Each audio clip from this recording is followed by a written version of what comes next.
Hello and welcome to the YouTube channel for craftworld.eldar.com. I'm Brent and this is the unit focus video on shining spears. In these unit focus videos, I talk about what the unit is, its role on the table, obstacles to using it effectively, and how best to play around those obstacles. Several people have been pushing me to make shining spears a priority for a unit focus video, and part of the reason that I wasn't going to make it a priority, was that I personally have not been running them, as evidenced by the dumb mistake in my Banshee video 2 weeks ago when I totally forgot in my commentary that post-codex spears ignore vertical distance when moving just like infantry. Many of you called me out on that, which is fair enough. Sorry. In penance, I have spent a lot of time thinking about spears since I made the Banshee video, and I've also put them on the table for the first time since just after the codex dropped.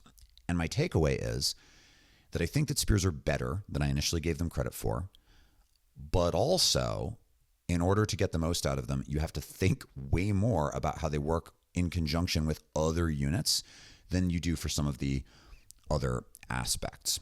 Because spears are actually not as straightforward as they initially appear. And partially that's because there are other things that do their most obvious job more efficiently. So in theory, the role of shining spears on the table should be pretty straightforward. They're one of three melee aspects, each with a slightly different role. So striking scorpions kill light infantry with some play into heavy infantry.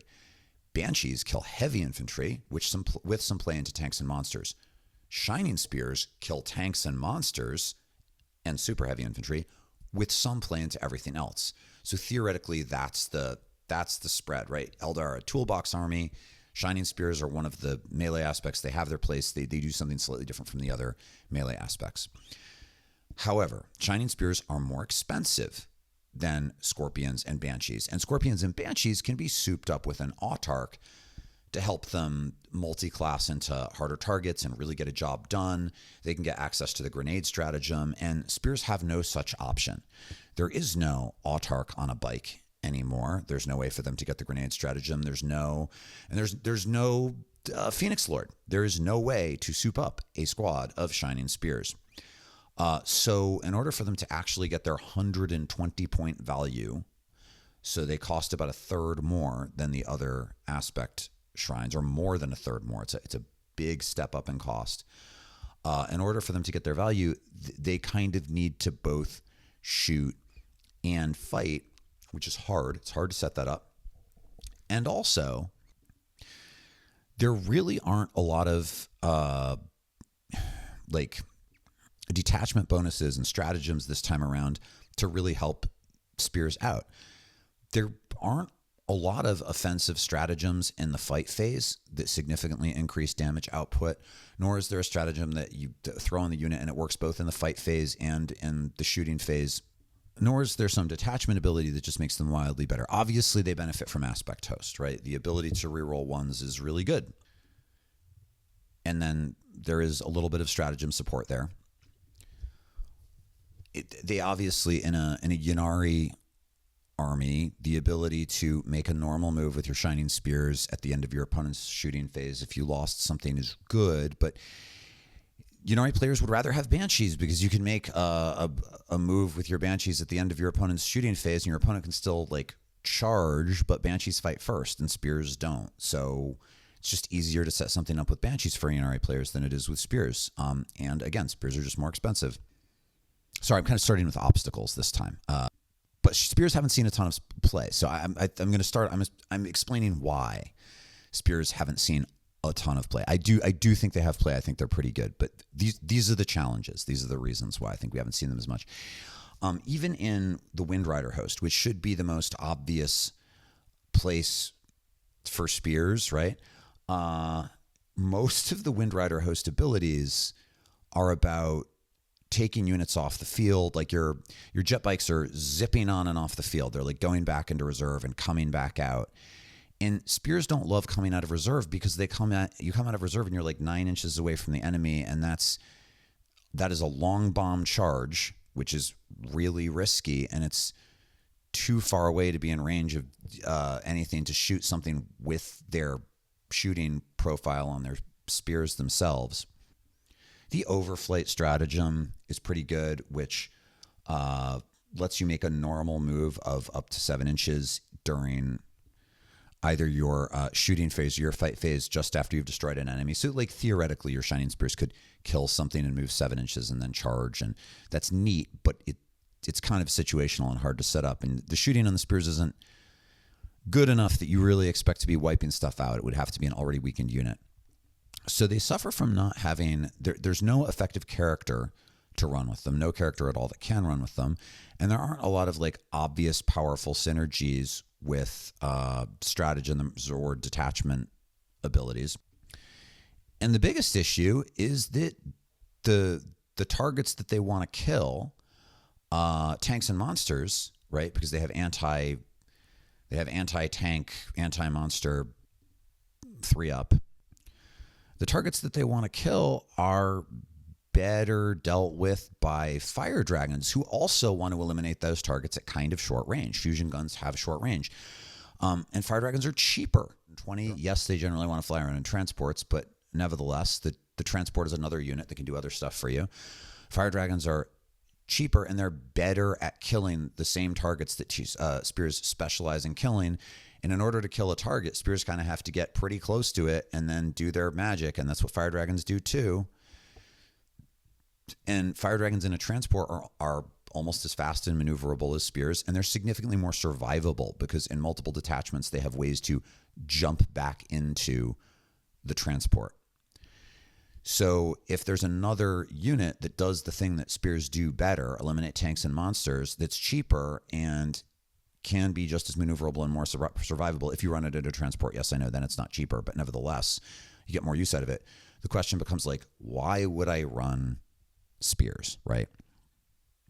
So I'm going to suggest that there's a way that you do this, and that spears actually work well in combination with dragons, but you have to think a lot harder than you normally would about how this is going to play out. So let's take a look at the data sheet for spears, and then I'll talk about what I think works.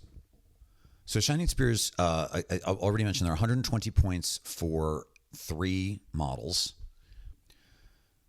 You get 2 regular Shining Spears, each of which comes with, so it's an elf on a bike, and it comes with a twin-linked shuriken catapult on the bike, and then a laser lance.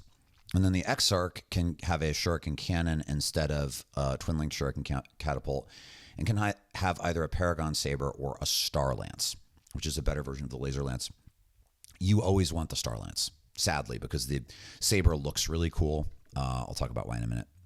Also, sadly, because back when the new Spear Kit came out in 9th edition, there was we were calling them artifacts, I think, at the time. There was like a relic artifact weapon that could replace the Saber that was like amazing. So a lot of us have a squad built like that, but it's generally not worth doing.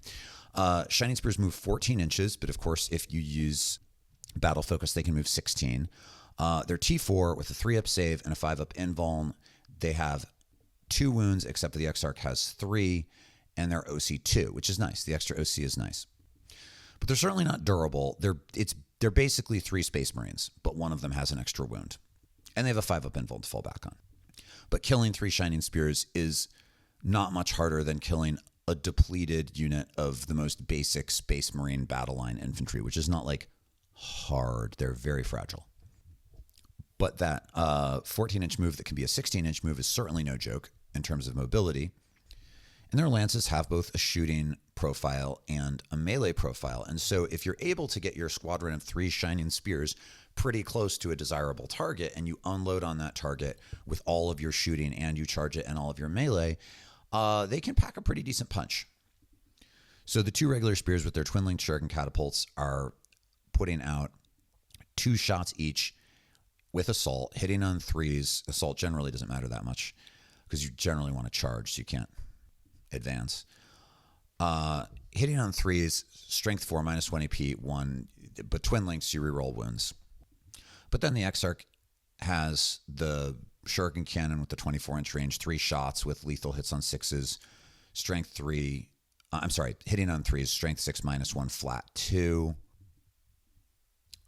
So that's the 7 shuriken shots, some of them with flat 2 damage, the shuriken cannon, that's pretty good. And then the laser lances get 1 shot each with assault, hitting on 3s, strength 6, -2, flat 3 damage. I do love flat 3 because it's efficient into heavy infantry and good into tanks and monsters. And then the Star Lance, the Exarch Lance, is better. It's the same thing, but it's strength 9 and -3 AP, flat 3 damage. Now, in practice, sometimes the difference between strength 6 and strength 9 doesn't matter a ton. But actually, there is a lot of stuff in the game that is like T9. So wounding on 4s instead of 5s is good. And then if you're into something that's a 12, right, being able to wound it on 5s instead of just 6s is good. And certainly the -3 AP, you're basically ignoring most armor. That's good. So you're getting the 3 pretty powerful shooting shots with flat 3 damage on top of 3 shooting shots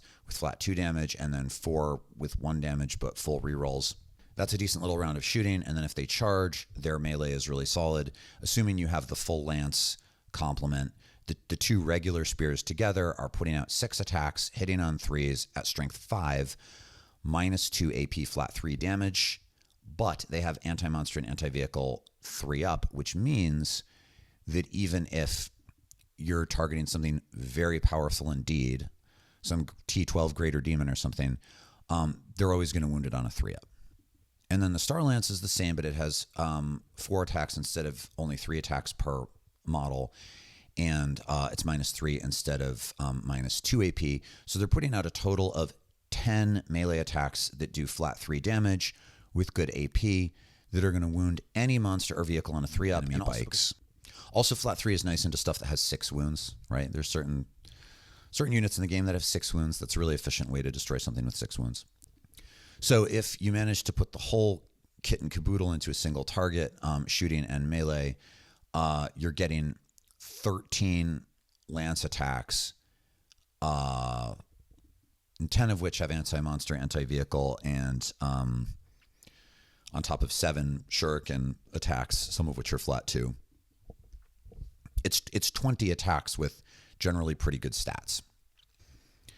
Now that sounds really good, but again, the problem is that dragons are just so good. Instead of they have fewer attacks, but the Dragon Fusion Gun does D6 plus 3 damage with -4 AP, and you can give the Exarch one that does D6 plus 6 damage at -4 AP, or just something with better range, right? And they can throw grenades, and they have the Aspect Shrine token, so you can make your rolls to wound and then like automatically wound with the Exarch's totally brutal weapon.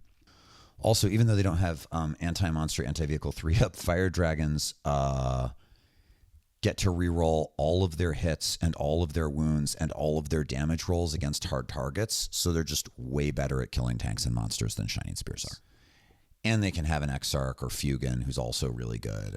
And if you put a unit of fire dragons into reserves and bring them out 9 inches from the enemy, even if you don't get Melta, like the ability to like reroll your damage rolls and stuff. I mean, they're great. Fire dragons are great. They're an auto include.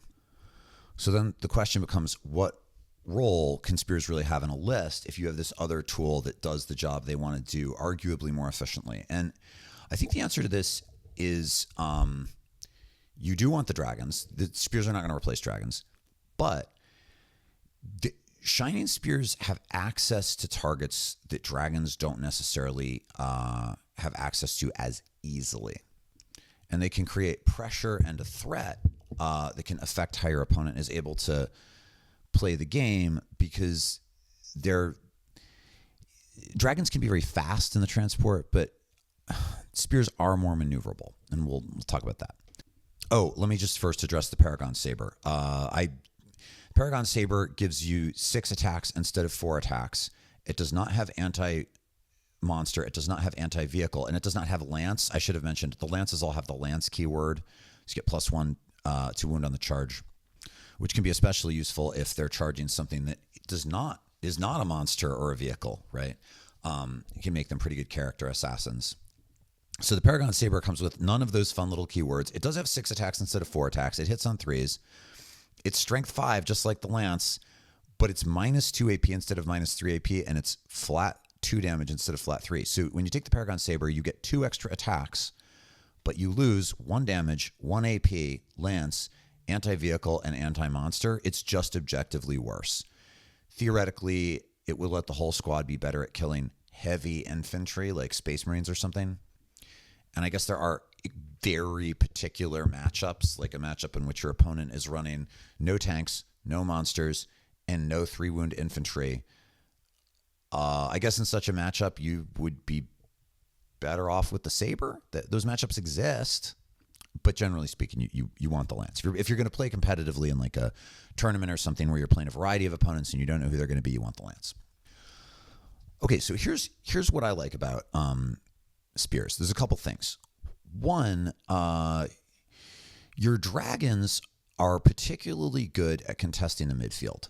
So your opponent, if you're playing against an opponent who wants to move into the midfield with powerful monsters or big durable transports that want to like get on midfield objectives, your dragons are really good at destroying that stuff. Like the standard way to use dragons right now is to stick them in a transport, usually a wave serpent, often with some other aspect, move them to the midfield, keep the transport just out of line of sight from most of your opponent's army behind terrain, have the dragons jump out of the transport, shoot the thing, and then if you're playing War Host or Aspect Host, there's a stratagem that lets you jump back in the transport. And even if you're not, if you're playing Ynnari or something, this is still a solid way to use dragons. They shoot the thing. If they're running with Fugan, the way you use the aspect token makes it possible. You can potentially like blow up a single squad of dragons, might be able to blow up 2 really durable things. It's awesome. But the wave serpents can have a difficult time maneuvering to get into harder to reach targets that are maybe screened in your opponent's backfield that are just going to be out of range of the dragons. And even if you could reach those things with the dragons, it takes an extra turn. It's just tricky. So your dragons are still your hard target elimination.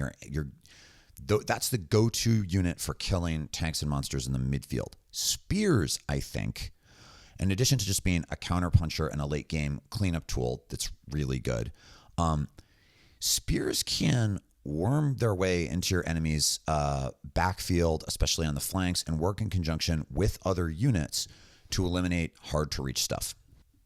Okay, so here's how this is going to work. Probably you deploy your I think this is a 1-up unit generally, unit of spears to a flank. Now, obviously, it depends on the matchup and deployment, and almost all battle plans require flexibility. No plan survives first contact with the enemy and all those aphorisms, right? But generally speaking, spears, I think, want to start on the flank. And what they're going to do is probably on turn 1, but not necessarily, they're going to move up the flank such that they remain out of line of sight, but they are positioned to make some sort of a move into the midfield or into the opponent's backfield on the following turn. Sometimes you also may need to hold them back a little bit. You need to know how fast the models in your opponent's army are and what sorts of things could get an angle on or countercharge your spears, because they're extremely fragile, as we've already established. But you move them up the flank so that they can make a play in the early to mid game to threaten something durable that your opponent is trying to hold back. So spears can be really good for moving up into the backfield and jumping some ultra tough model like a greater demon or something that your opponent is saving for the mid to late game. And this is not something that fire dragons are generally terribly effective at, because it's easier to screen a transport than it is to screen the spears. Now, there may be some matchups when you want to send spears up the middle, but generally I prefer to have Howling Banshees work in the middle of the table, in part because Howling Banshees have fights first, so they're a lot harder to counterpunch, and the fact that they're slightly slower than spears, but not much, because they can advance and charge, means that nevertheless, being infantry means that if they're like with your fire dragons in a transport in the middle of the table, they can get pretty much anywhere they need to be, whereas Howling Banshees on a flank may suffer from being locked out of the game a little bit, depending on how the battle swings. And even though Banshees aren't as good at killing really hard targets as Spears, they multi-class into it reasonably well if you give the Exarch the glaive and do the things that I suggested in the Banshee video.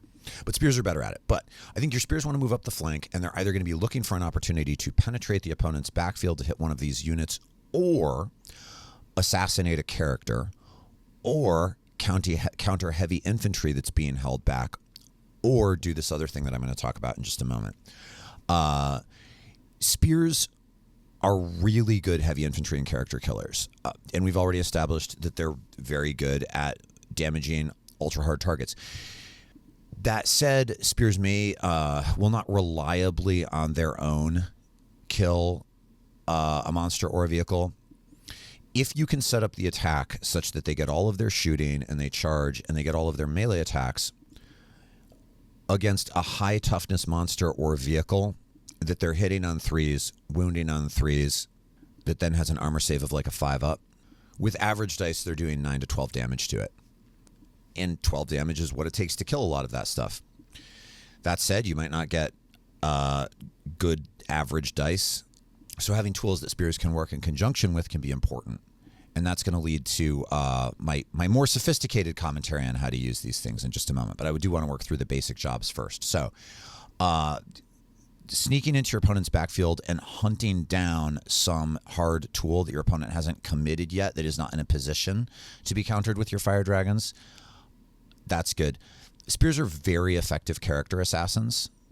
Most infantry characters have no more than 5 to 6 wounds if they're the tougher ones.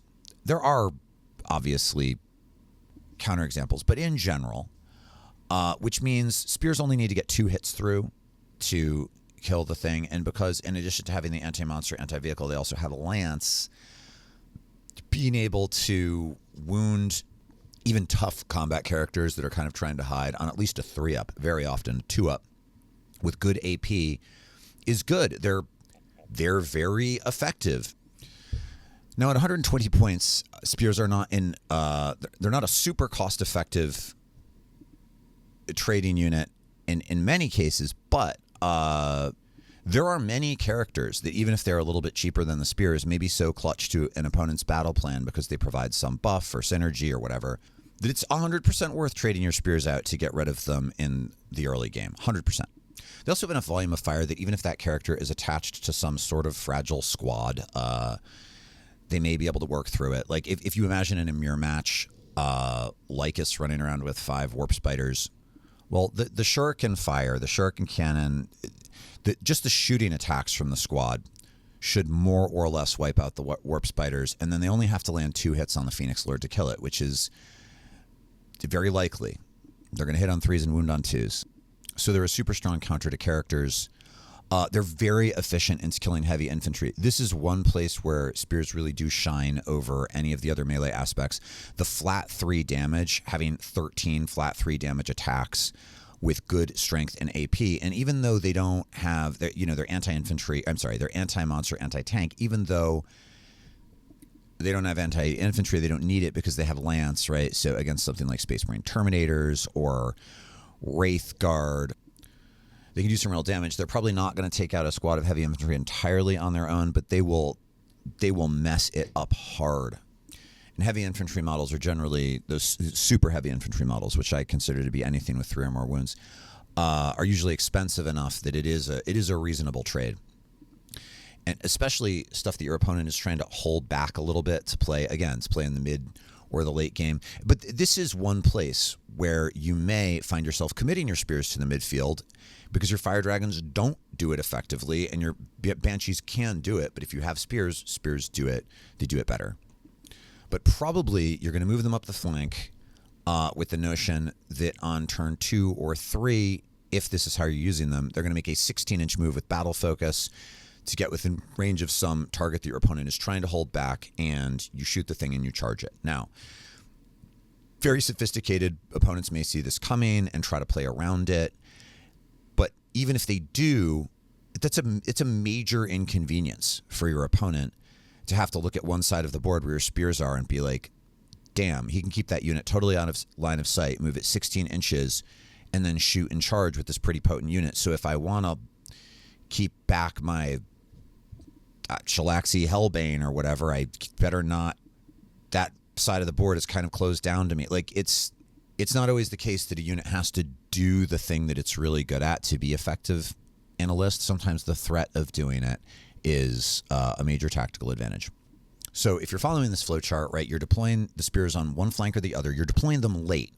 You're waiting to see where your opponent puts down the stuff so you know where the ideal targets are. Now, I guess if you were to run 2 units of spears, you could theoretically play this on both flanks, but oftentimes 240 points is just, it's a lot. And you have other units that are trying to make use of the limited midfield terrain such that it may be difficult to effectively do this with multiple units. But you could. Now, there's one other type of threat that spears are particularly good at countering, and that is very fast enemy units, especially melee units. So fast enemy units that want to do essentially the thing that spears and banshees want to do, right? Which is like keep their heads down, kind of stay out of line of sight, wait for you to commit to the midfield, and then jump your fragile elves. Spears are really good at countering those because they move straight through terrain like infantry, but they're bikes, and with battle focus, they can move 16 inches and then do the thing.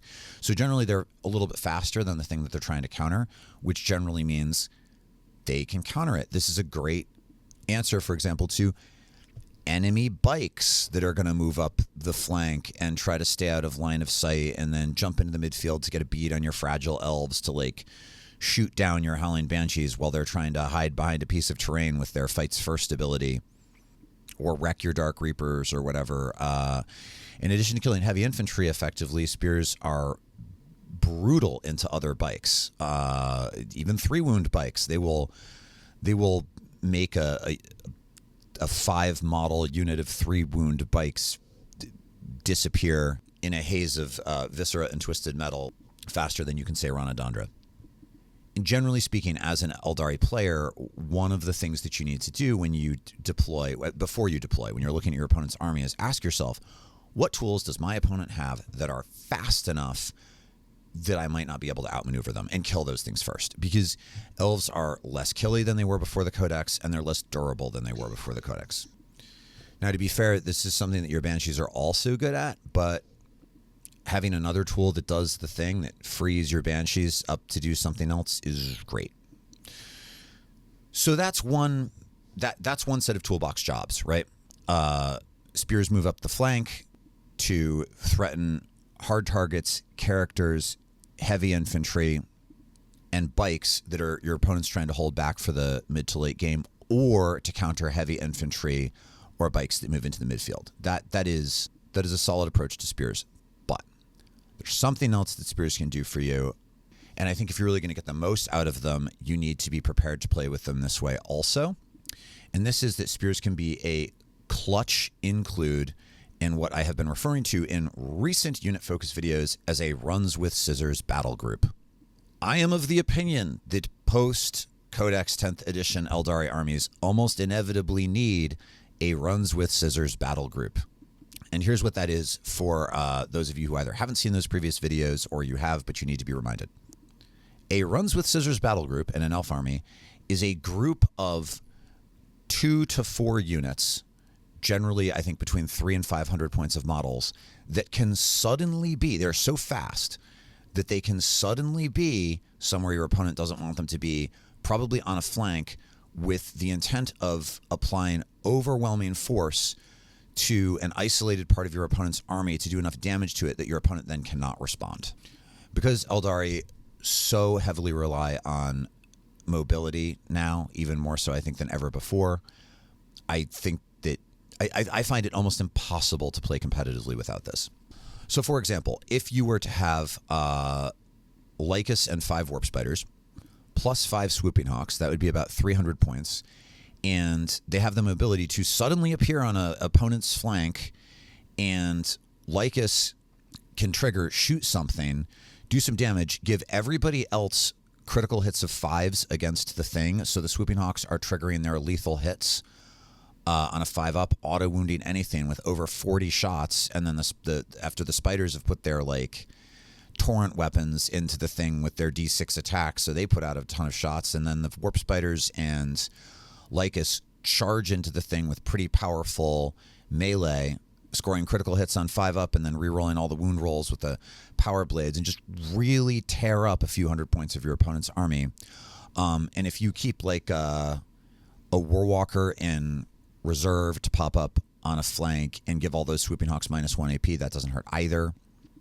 Shroud Runners are really good because they have high volume of fire with really long range, and they also strip cover, and they're also really cheap.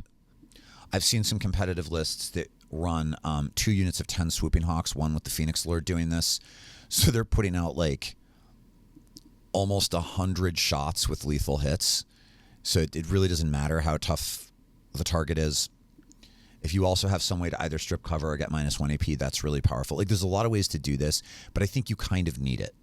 And spears are really good at suddenly being part of a battle group like this, because with a 16-inch move, right, they can move from sort of hovering around the middle of the table to suddenly being on a flank, able to shoot and charge. They're fast enough to do the thing. They could also potentially be the anchor of a group like this, where you move your spears into position, and then your like hawks come out of deep strike, and your spiders teleport way across the table to be there. Like, it looked like you only were going to have your spears there, but now you also have a Phoenix Lord with 5 warp spiders and 10 swooping hawks, and this bit of your opponent's army, which is isolated from the rest of your opponent's army by line of sight blocking your terrains. Your opponent will have a hard time returning fire, is suddenly caught flat-footed by over 400 points of nasty elf murder that, although itself is very fragile, is going to survive by alpha striking and just doing so much damage that it's really hard to hit back. While you're doing this, you can also be helping score secondaries that require you to have models in your opponent's deployment zone or in different quadrants of the board or whatever. Generally speaking, secondaries that require you to do actions, like these units, if you are running them in this way, tend to be a little bit too high costed to be doing actions for you. I mean, Swooping Hawks can maybe do it on turn 1 or something, but like generally speaking, this is a combat battle group. So they're not stopping to collect data from servo skulls or whatever. But spears can be a really solid anchor unit for something like this, and it gives a Runs with Scissors battle group a much wider variety, I think a much more reliable threat profile. It just gives you a lot more surety into hard targets. And also heavy infantry. And heavy infantry is kind of the thing that the other Runs with Scissors models, I think, kind of struggle with a little bit. So this is a really good role for spears. So if you are going to run spears, I think it's probably a 1-up, definitely with the lance, maybe a 2-up. Deploy them late, probably deploy on the flank, move them to a position where they can either flank around the side of your opponent's army or counter a threat in the midfield from probably heavy infantry if you see that coming, and develop your army list such that they have the opportunity to Voltron it up with a bunch of other really fast units that are part of this battle group. And I should make a video just about the Runs with Scissors battle group. One of the key elements to the Runs with Scissors battle group is not showing your opponent what you're going to do. Like, don't deploy all these units together on the flank. Because the reposition ability that Baharoth gives Swooping Hawks, or just having Swooping Hawks in reserve, or the flicker jump on Warp Spiders, or the sheer speed of Shroud Runners, makes it possible to bring considerable force to bear on one part of the field without deploying heavily to that part of the field. Now, really sophisticated opponents who are accustomed to playing into Aeldari may see this, but it also costs a lot of extra brain power to see that. If they're thinking about that, they're not thinking about something else. It's really good.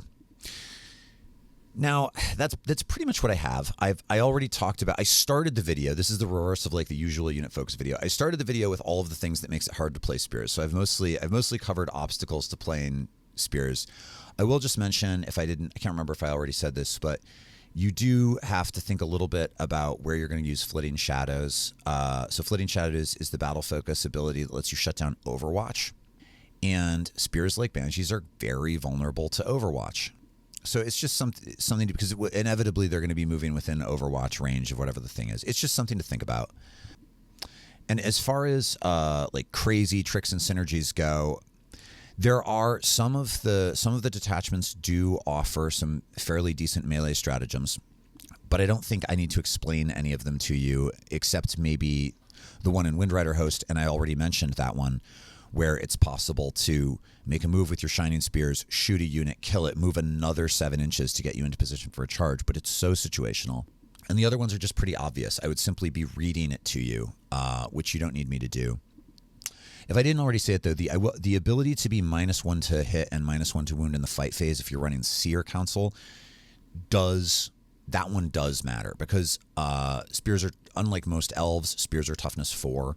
The ability to be -1 to wound with a toughness 4 model is like way better than with T3 fragile elves, because in lots of melee situations, that means you can create a situation where your opponent's only wounding you on 5s, and if they're hitting you on 4s and wounding you on 5s, unless it's a very powerful dedicated melee unit, if you do need for spears to be in protracted melee, which generally you don't want, generally you're looking for opportunities. Spears are like a blowout cavalry unit. You want to kill the thing that you're hitting the turn that you shoot it and charge it. And I think the reason is obvious, right? I mean, A, they're a little bit fragile to be hit back, and B, 50% of their attacks happen in the shooting phase. Now, it's not 50% of their damage output, but nevertheless, a lot of their damage output happens in the shooting phase, and they don't have the pistol keyword. So if they get bogged down in melee, their damage output goes way down. Also, they have the lance keyword. They need to be moving around and charging. But if you do find yourself in like one round of slightly protracted melee with like a greater demon or something, well, a greater demon's probably going to wipe out a squad of 3 spears anyway. There are situations. If you're fighting like an infantry unit where you didn't manage to wipe the whole thing out, and there's one combat character in there with like some flat 3 damage ass kicker weapon or something, -1 to hit, -1 to wound is worth it.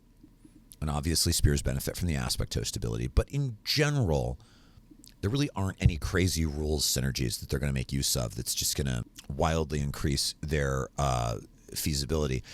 On the other hand, maybe that's good, because it means that spears don't need to be pointed predominantly for their use in this one detachment. Like sometimes that happens to units where they cost what they cost because they're amazing in this one detachment, and that pretty much makes them unusable everywhere else.